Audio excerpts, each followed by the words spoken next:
L'argent, hier, aujourd'hui et demain.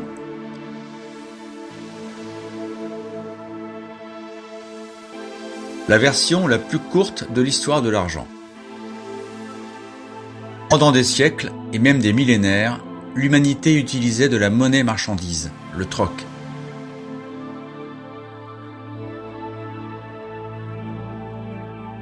La première monnaie marchandise était constituée par les pots, les céréales, etc.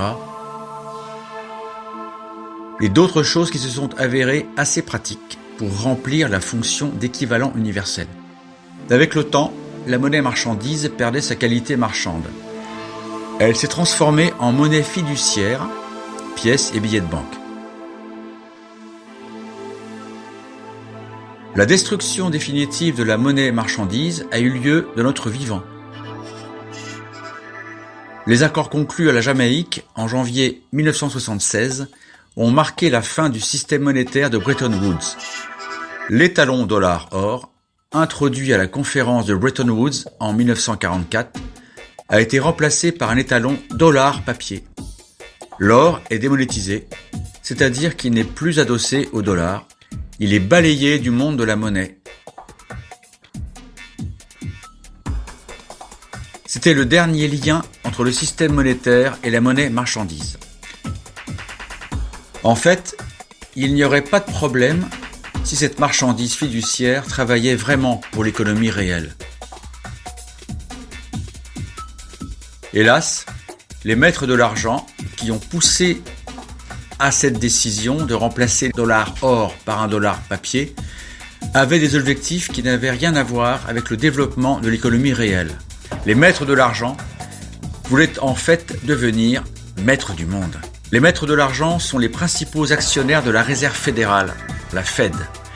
Il est assez clair pourquoi ils sont les maîtres de l'argent. Le dollar américain est la monnaie mondiale. Quand ils ont pris possession de la création monétaire et quand le frein d'or a été enlevé, ils se sont sentis comme des alchimistes. Des alchimistes financiers. Si, au Moyen-Âge, les hurluberlus passaient leur vie à essayer d'obtenir de l'or à partir du fer, désormais, avec l'aide de leurs planches à billets, ils pouvaient acheter le monde entier. Acheter des politiciens, acheter des ressources naturelles, privatiser des entreprises d'État, etc. En fait, les accords de la Jamaïque en 1976 ont eu d'énormes conséquences qui ont affecté non seulement l'économie, mais aussi la politique, la culture et la sphère spirituelle. C'était le véritable coup d'État. Mais son effet bien exploité par des maîtres de l'argent se tarit aujourd'hui. On observe le déclin du dollar. En octobre 2022, la dette publique américaine dépassait les 31 milliards de dollars, soit plus de 130% du PIB américain. En une courte période, de 2007 à 2021, le nombre de dollars émis par la Réserve fédérale a augmenté d'un ordre de grandeur qui ne s'était encore jamais produit. Les banques centrales ont acquis de facto le monopole d'émission monétaire. Ce droit a été confisqué à l'État, car les banques ont vu un conflit d'intérêts. L'État émet la monnaie et en même temps, il forme le budget. Sans surprise, les banques centrales sont des structures privées. La première banque de ce type est la Banque d'Angleterre, 1694. Puis, en 1800, la Banque de France est créée par Napoléon Bonaparte.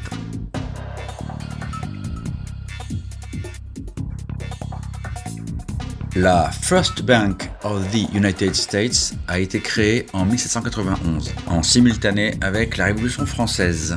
Elle était installée dans la capitale temporaire des États-Unis, Philadelphie.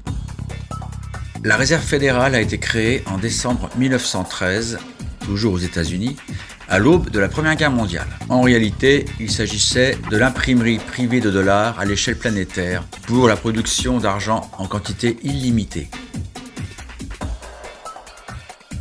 En 2023, l'ère de la monnaie fiduciaire touche à sa fin. Cela signifie que le monde est déjà sur le pas de la porte pour passer à un nouveau système monétaire.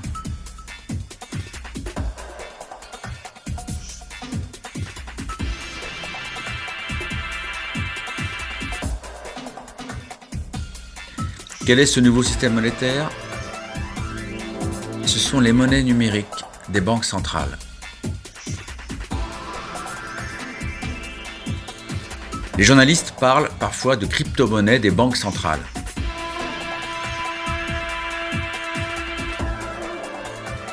C'est une phrase étrange, les banques centrales ne vont pas émettre de la crypto-monnaie, elles vont émettre des monnaies numériques. Certes, les crypto-monnaies sont également des monnaies numériques, mais cette monnaie numérique est privée et le préfixe crypto signifie qu'elle garantit, jusqu'à un certain point, la confidentialité des transactions et l'anonymat des participants à ces transactions.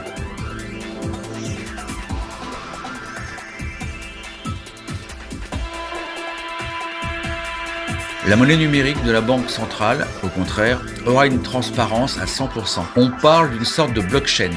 Ce ne sont pas les blockchains qui sont utilisées dans le système Bitcoin ou Ethereum ou d'autres monnaies numériques privées. Ici, au contraire, Big Brother is watching you, comme disait George Orwell dans son roman 1984. Autrement dit, la monnaie numérique de la banque centrale est un outil de suivi.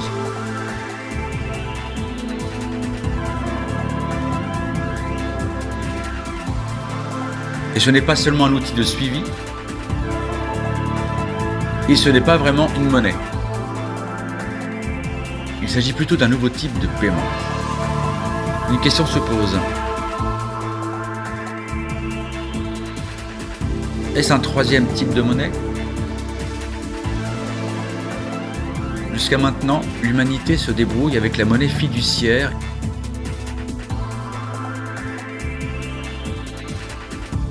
et la monnaie scripturale, la monnaie de virement. On a dit précédemment que la monnaie fiduciaire avait remplacé la monnaie marchandise. Les banques, les entreprises utilisent la monnaie scripturale.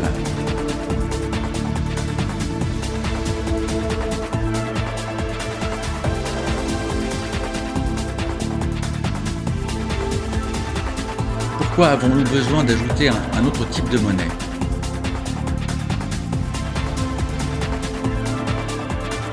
Le cash et les écritures bancaires ne remplissaient-ils pas les 5 fonctions économiques de la monnaie décrites par Karl Marx dans le Capital? Les 5 fonctions de la monnaie. Mesure de la valeur. La monnaie permet d'évaluer et de comparer la valeur des biens. Moyen d'échange. Échange de biens contre de l'argent et vice-versa. Moyen d'accumulation. La monnaie peut être conservée et accumulée. Moyen de paiement. Paiement des salaires, aide sociale, achat de biens à crédit.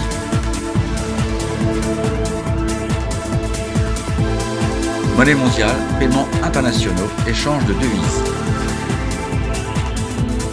La Chine est le premier pays à développer une monnaie numérique de sa banque centrale. À un moment donné, en 2019, l'un des responsables de la PPC, Banque Populaire de Chine, a laissé échapper les infos que la monnaie numérique de la banque centrale remplacera le yuan liquide.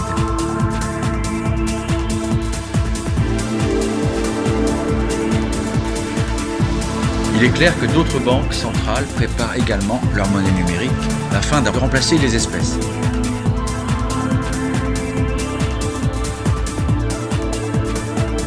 Comment s'appelle cette nouvelle monnaie?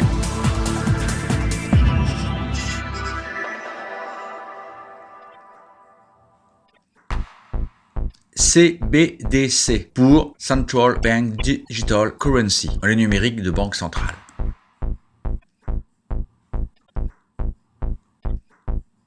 Le développement du projet de dollar numérique aux États-Unis a été accéléré car le dollar est exposé à plusieurs menaces.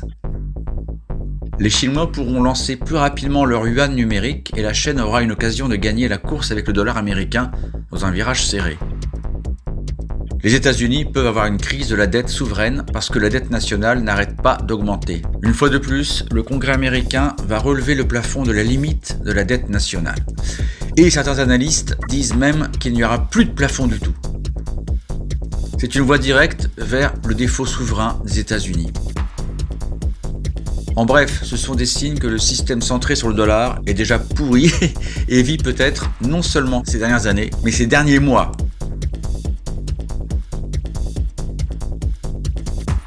Jérôme Powell, le chef de la Réserve fédérale, augmente le taux directeur, ostensiblement pour lutter contre l'inflation. En réalité, c'est une voie directe vers une récession ou une crise économique. Il y a déjà des signes avant-coureurs de cette crise.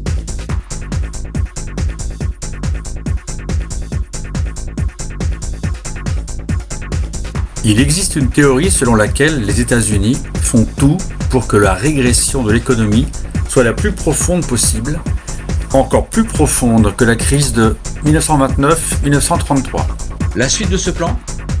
Le taux de chômage aux États-Unis sera sans précédent. Les gens seront prêts à tout. Et c'est à ce moment-là que les États-Unis introduiront une allocation universelle ou revenu de base inconditionnel.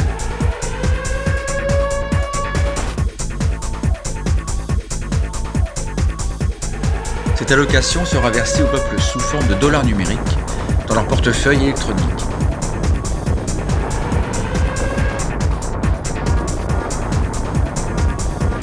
C'est ainsi que les maîtres de l'argent vont passer à une nouvelle monnaie CBDC à travers la crise la plus profonde. Les avantages de l'introduction de la CBDC, prévention de défaut souverain des États-Unis, possibilité de doubler le yuan numérique dans un virage serré et gagner la course avec la Chine, achèvement de la construction d'un camp de concentration électronique pour le peuple.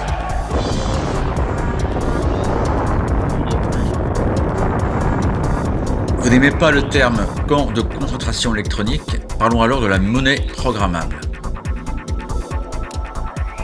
Ces derniers temps, le terme « monnaie programmable » est devenu de plus en plus courant. De quoi s'agit-il ? La programmation de l'argent se fera sur plusieurs paramètres. Une large gamme de biens et de services sera accessible aux citoyens qui auront une bonne note en fonction de leur comportement. Les personnes avec une faible note de comportement auront un accès limité.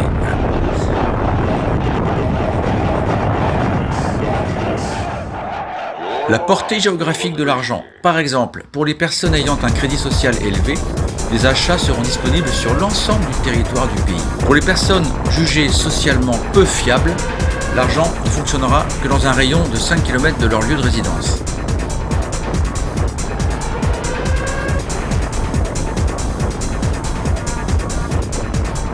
Les adeptes de ce système diront: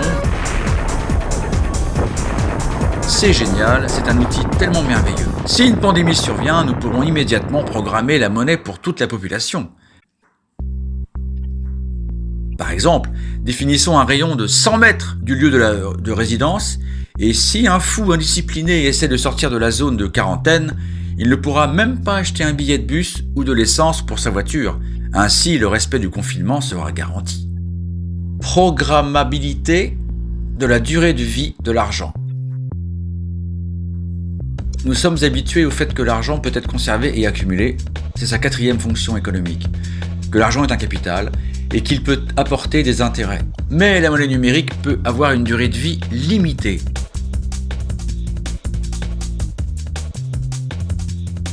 De plus, une approche différenciée est possible. Pour l'élite, cet argent sera à long terme, voire illimité. Pour les personnes au mauvais comportement, ce sera de l'argent à très courte durée de vie. Sinon, il s'agira de l'argent fondant, c'est-à-dire qu'il aura un taux d'intérêt négatif dans le portefeuille électronique et il fondra comme neige au soleil.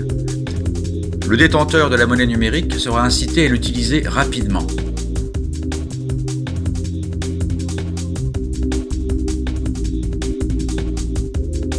Enfin, une approche différenciée pour les personnes ayant un bon comportement. Pour les personnes ayant un mauvais comportement, fonctionnera pendant un certain temps, la période de calibrage du système. Cette période de calibrage se terminera quand la sélection sera faite. La sélection entre obéissants et rebelles, dissidents. car il y aura certainement ceux qui n'obéissent pas aux ordres. Ils seront simplement déconnectés de cette monnaie programmable et condamnés à la disparition. Après le calibrage, il n'y aura plus d'approche différenciée de la programmation de l'argent.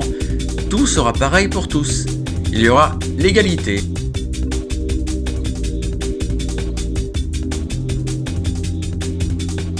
Vous avez voulu l'égalité? La voilà. Mais cette égalité sera celle d'un camp de concentration électronique. Et s'il s'agit d'un camp de concentration électronique, alors l'histoire de l'argent s'arrêtera là. Parce qu'un système esclavagiste n'aura pas besoin d'argent, ni de monnaie fiduciaire, ni de monnaie marchandise, ni de monnaie numérique.